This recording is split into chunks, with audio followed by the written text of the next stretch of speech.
sendiri. Di dalam pernikahan Allah mempertemukan Sandy Weber Bunga dan Andriani Tani, mempertemukan cinta kasih mereka di dalam cinta kasihnya, dan dalam kekaguman kita pun berkata, demikianlah tinggal ketiga hal ini, yaitu iman, pengharapan, dan kasih. Dan yang paling besar di antaranya ialah kasih. 1 Korintus 13 ayat 13. Mari dikala sang mempelai agung hendak dan memberkati pasangan mempelai yang berbahagia ini, kita menyambut peristiwa agung ini dengan berdiri dan dengan penuh sukacita. Mari kita bangkit berdiri dan kita sama-sama menyambut kebaktian saat ini dengan memuji memuliakan nama Tuhan dari Kidung Jemaat nomor 10 ayat 1 dan ayat yang kedua.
Kita ulangi ayat pertama.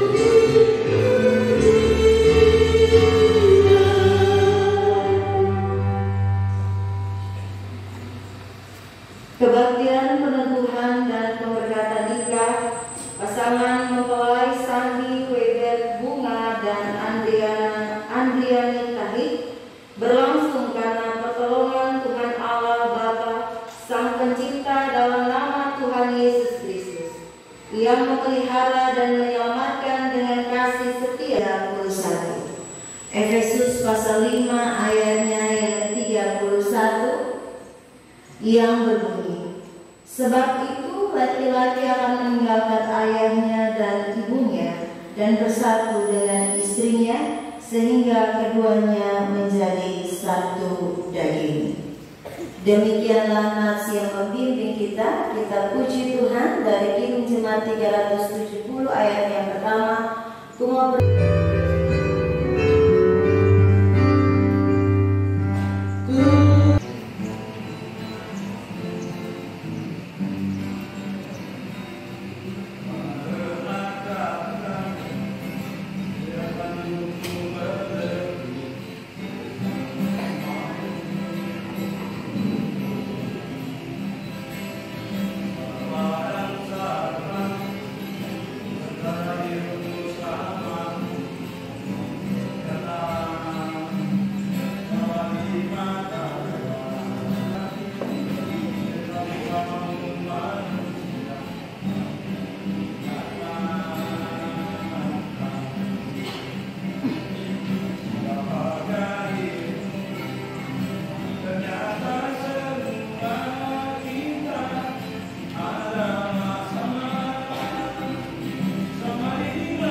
Pada suamimu seperti kepada Tuhan, karena suami adalah kepala istri, sama seperti Kristus adalah kepala jemaat.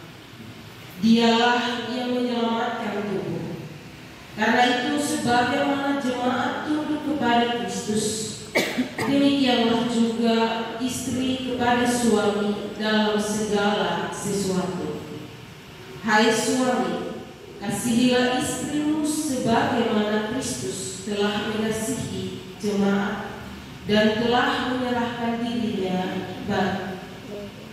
baginya untuk menguduskannya, sesudah ia menyucikannya dengan memandikannya dengan air supaya dengan demikian ia menempatkan jemaat di hadapan dirinya dengan cemerlang tanpa cacat atau kerut atau yang serupa itu, tetapi supaya jemaat kudus dan tidak bercelah.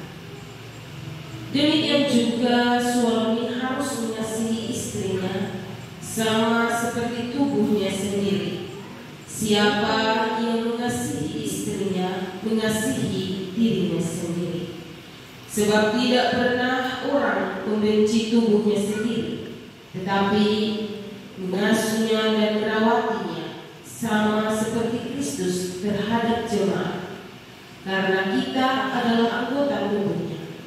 Sebab itu laki-laki akan meninggalkan ayahnya dan ibunya dan bersatu dengan istrinya, sehingga keduanya itu menjadi satu daging.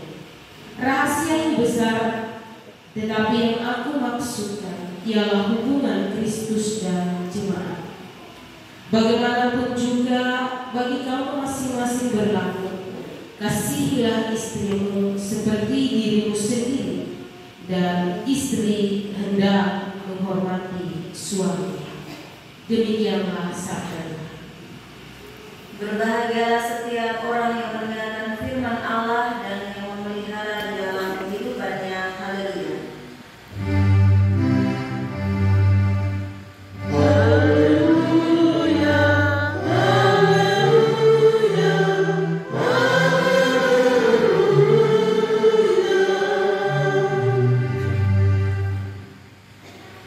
Shalom.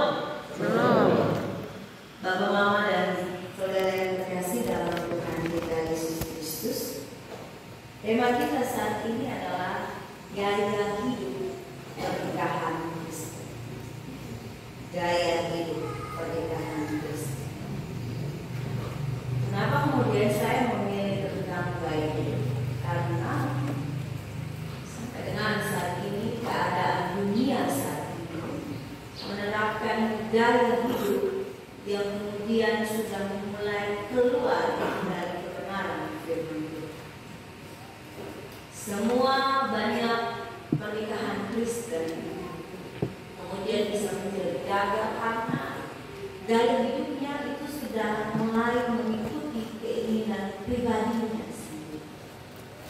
Tidak lagi kemudian mengikuti apa yang menjadi tujuan pernikahan Kristen ketika Tuhan sendiri menguduskan pasangan.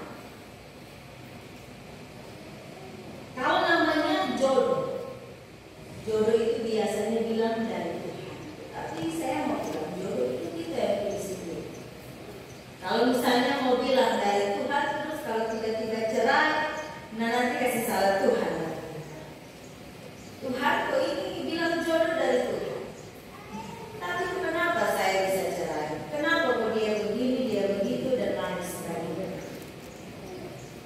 Jodoh itu kita yang memilih sendiri. Kita yang bertanggung jawab iman untuk memilih dia dengan keyakinan, dengan kesadaran diri sendiri bahwa saya yang memilih dia. Jadi apapun yang terjadi di dalam pernikahan saya nanti itu tanggung jawab saya. Bapak, Mama, dan saudara yang terkasih dalam Tuhan kita Yesus Kristus. Namun sekarang karena pada akhirnya tanggung jawab sendiri juga, kemudian semuanya bilang ya sudah, apapun yang terjadi ya jangan ikut komentar dan lain sebagainya. Itu adalah tanggung jawab saya. Kemudian diingatkan tentang kebenaran firman Tuhan juga, dia kemudian mulai bilang, itu kan keluarga Anda, keluarga saya begini. Itu kan rumah tangga Anda, rumah tangga saya begini.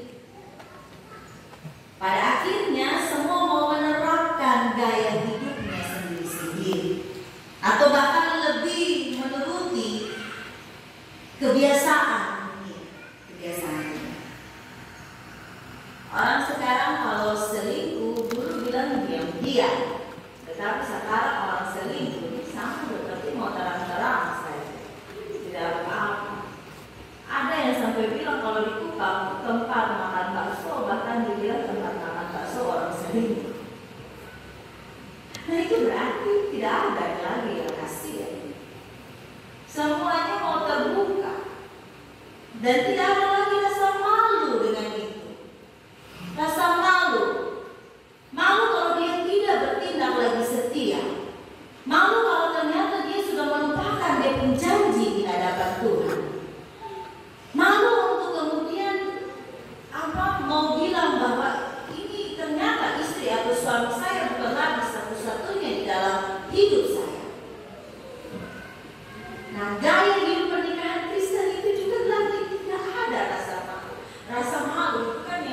mengingatkan orang, yang mengingatkan dan membuat dia sadar bahwa dia salah.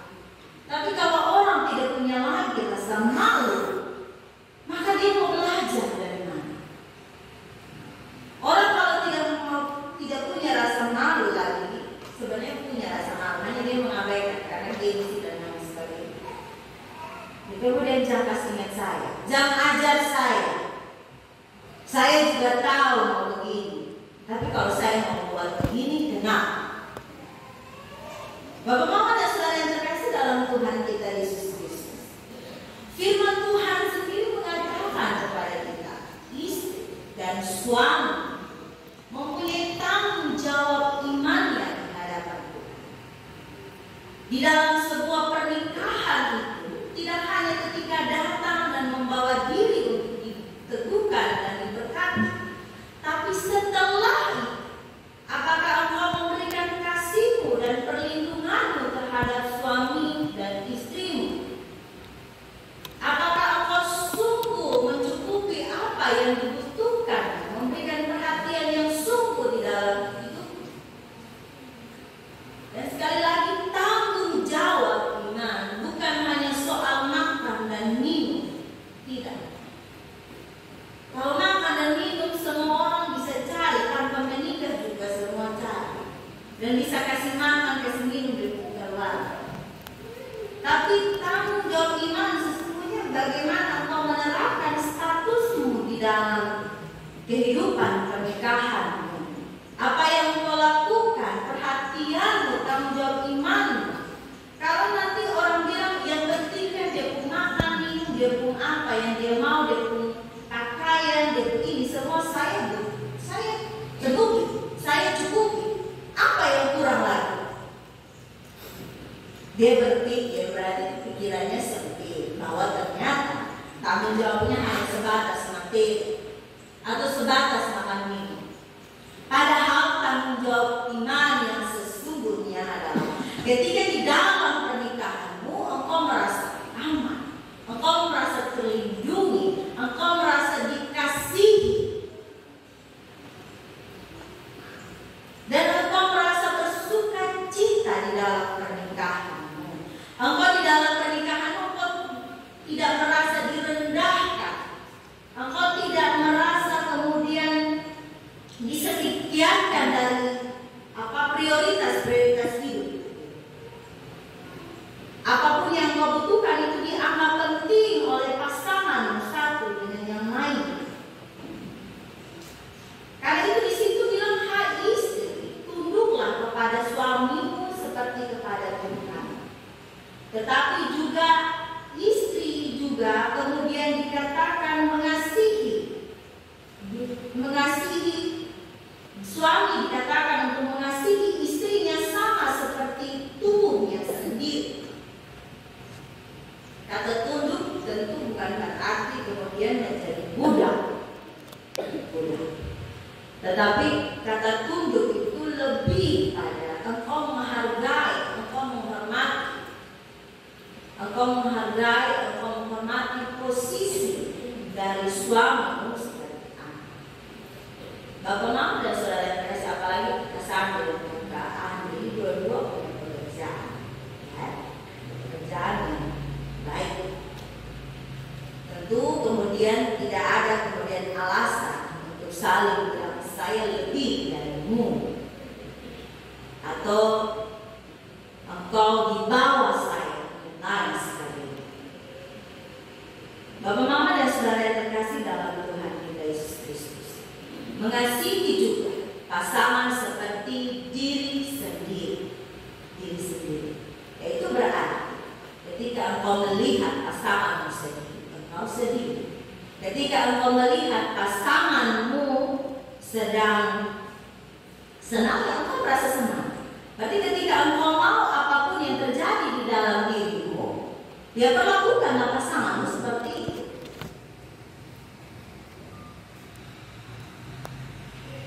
Dasar iman perilaku Kristen kan demikian. Apa yang mau lakukan, apapun yang engkau mau orang lain lakukan terhadapmu, ya engkau terlebih dahulu lakukan dulu terhadap orang lain. Engkau bercermin, berarti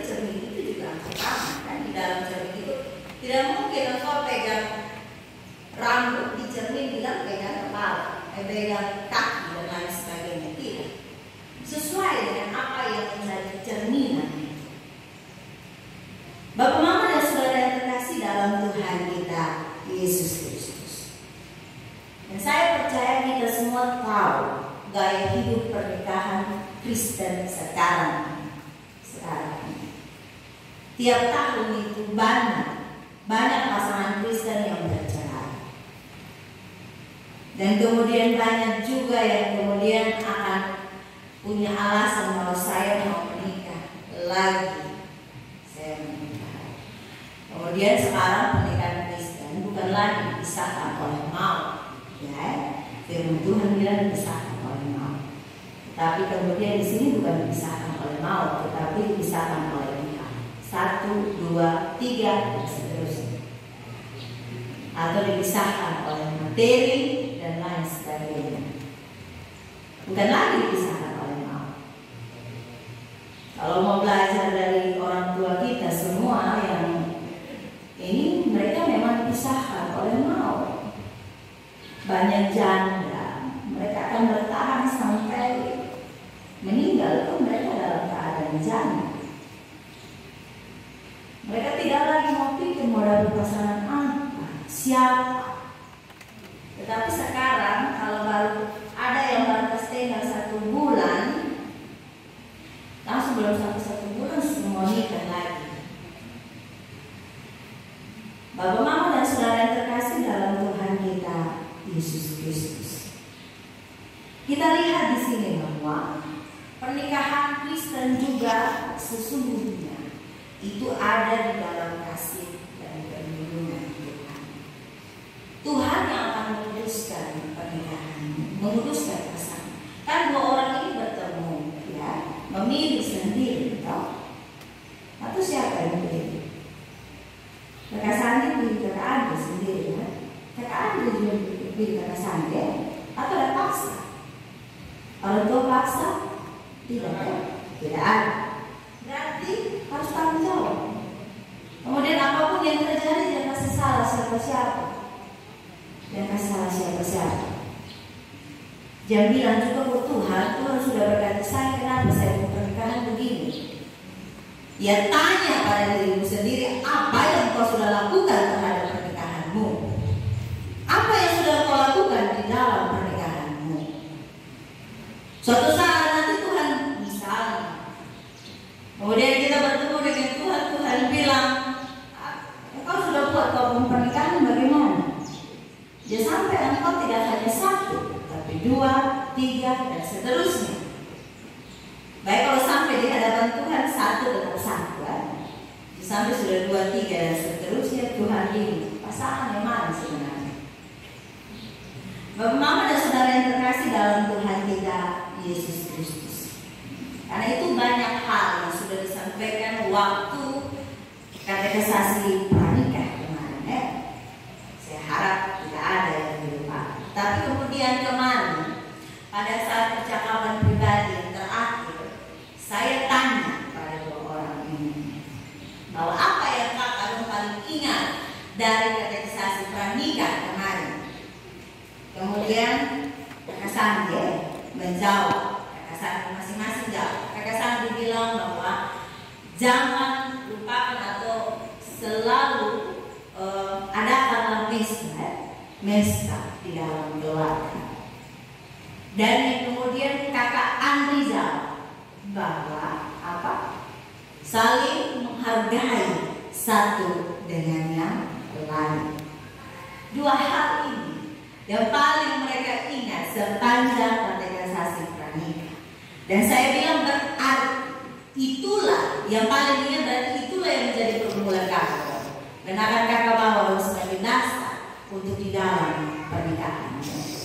Berarti juga selepas kebaktian ini, ya, nanti di dalam rumah tangga, berarti adakanlah misi keluarga. Berarti engkau tahu, tanpa Tuhan maka segala sesuatu sia-sia. Tanpa Tuhan maka engkau tidak bisa menjaga istrimu dan suami. Tanpa Tuhan engkau tidak bisa mengasihi istrimu atau suami. Tanpa Tuhan maka keluargamu tidak akan bisa berjalan seperti yang Tuhan kehendaki di dalam hidupmu. Dari itu tadi bilang apa? Saling menghargai. Saling menghargai satu dengan yang lain. Berarti itu perbuatan kata dong, ya. Ada di dalam penghargaan yang sungguh antara suami dan istri, memberikan perlindungan yang sungguh, kasih yang sungguh di dalam pernikahan. Jangan lupa dua hal ini saja. Ingat, ada kata mesbah keluarga setiap hari, setiap saat, dan juga saling menghargai satu dengan lain. Di dalam menghargai itu ada kasih dan perlindungan Tuhan. Ada kasih. Engkau mengasihi, ya pastinya kalau bilang mengasihi, ya pasti engkau menghargai. Omong kosong kalau bilang kemudian aku mencintaimu dan tiba-tiba engkau pukul istrimu. Omong kosong kalau bilang aku mengasihimu, tiba-tiba tidak kasih yang istri butuhkan atau suami butuhkan. Jangan sampai suami minta tolong buat kopi, istri lempar dengan sendok dan langsung bilang buat sendiri. Tidak kan? Tentu tidak. Tapi makanya di situ berarti engkau yang kemudian menjabarkan dan membuat gaya hidup pernikahan Kristen. Ingatlah, buatlah gaya hidup pernikahan Kristen. Jangan gaya hidup pernikahan duniawi.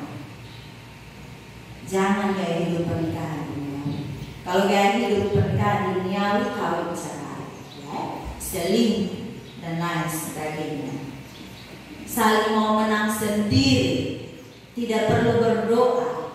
Toh saya bisa, saya ada kerja sendiri, saya ini buat apa saya berdoa? Kadang kan kalau suami istri kalau sudah rasa lebih, mereka merasa tidak butuh Tuhan, sudah punya penghasilan sendiri, lama-lama bilang tidak perlu ke gereja, tidak perlu ke gereja. Tunggu sana bulan depan saya pergi gereja. Setiap hari masih makan minum, masih beli apa yang saya mau. Saya bawa motor sendiri, saya ada motor sendiri. Nanti saya bulan depan saya bawa ke gereja. Aduh, jangan sampai tunggu kau napas, nggak lepaskan kau datang gereja. Atau yang paling parah juga, tunggu kalau anak baptis baru datang.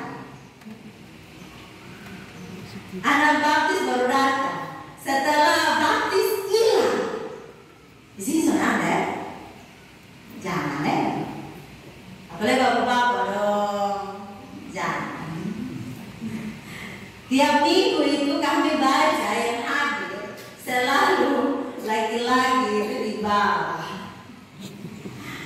Makanya kemudian sinode Gemit bilang gerakan kaum bapak masuk gereja. Berarti apa? Kaum bapak susah masuk gereja. Padahal bagus tadi kakak Sandi bilang, itu kakak Sandi yang sebagai bapak nanti. Kakak Sandi sendiri yang bilang ada karena mesbah di dalam keluarga. Berarti kakak Sandi ingat juga mesbah di dalam keluarga bisa dibangun, bisa dinyalakan kalau juga dekat dengan Tuhan dan datang beribadah kepada Tuhan. Bagaimana kau menyalakan mesbah di dalam keluargamu kalau engkau tidak mengikuti dalam persekutuan yang besar? Omong kosong. Tidak ada yang bisa kemudian bersekutu sendiri atau hanya bisa berdoa sendiri. Dia butuh ada di dalam persekutuan bersama di dalam jemaat Tuhan. Kenapa? Karena di dalam persekutuan engkau bisa melihat satu dengan yang lain, engkau bisa belajar satu dengan yang lain, engkau tahu bahwa engkau tidak sendiri menghadapi pernikahan. Engkau bisa belajar dari pernikahan ini dan ini, engkau ambil yang baik dan buang yang tidak baik. Jangan kemudian bilang, oh kok dia bisa, kenapa saya tidak bisa? Kok dia bisa selingkuh, kenapa saya tidak bisa? Kok dia bisa cerai, kenapa saya tidak bisa? Jangan ikut yang tidak baik. Ikut yang baik. Contohlah pernikahan dari orang tuamu misalnya. Mereka sampai puluhan tahun masih saling mengasihi satu dengan yang lain. Standarnya bisa mereka, tapi standar yang paling utama yaitu juga dari Tuhan. Kalau manusia itu kadang mengecewakan, kan? Maksudnya kalau kita menetapkan standar manusia itu mengecewakan. Tapi kalau standar dari Tuhan, kita tahu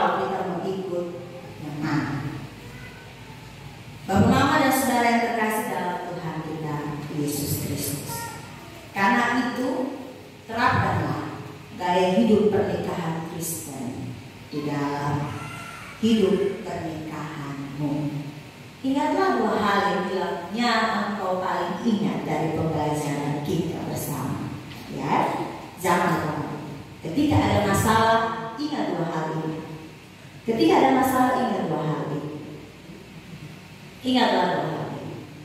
Dan engkau tahu bahwa saya harus kembali ke mana.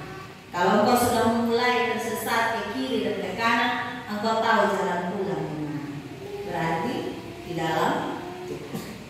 Engkau kembali lagi di dalam Tuhan. Baru engkau melihat kembali apa yang bisa engkau lakukan dalam pernikahanmu. Tuhan Yesus memberkati dan senantiasa menyertai perjalanan langkah pernikahan dari kehidupan pernikahan Kristen Kakak Sandi dan Kak Andri untuk senantiasa ada di dalam Tuhan. Terapkanlah kasih Kristus dan biarlah Tuhan juga yang menjadi kepala rumah tangga. Tuhan memberkati kita semua dengan firman-Nya. Amin.